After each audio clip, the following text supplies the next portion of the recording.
Welkom in de Miriam Show. Deze keer presenteren we mijn mama, die aan het spelen is bij surfers. Je ziet het niet goed van de camera, omdat hij een beetje lichter is, maar zij is aan het spelen. Je ziet niet dat er punten op staan, maar je krijgt puntjes en centjes en ook sleutels. En met die sleutels verdien je. En dan kan je dingen kopen.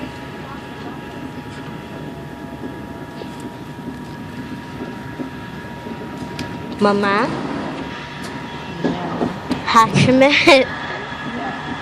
Say it right in the camera. Wat blieft?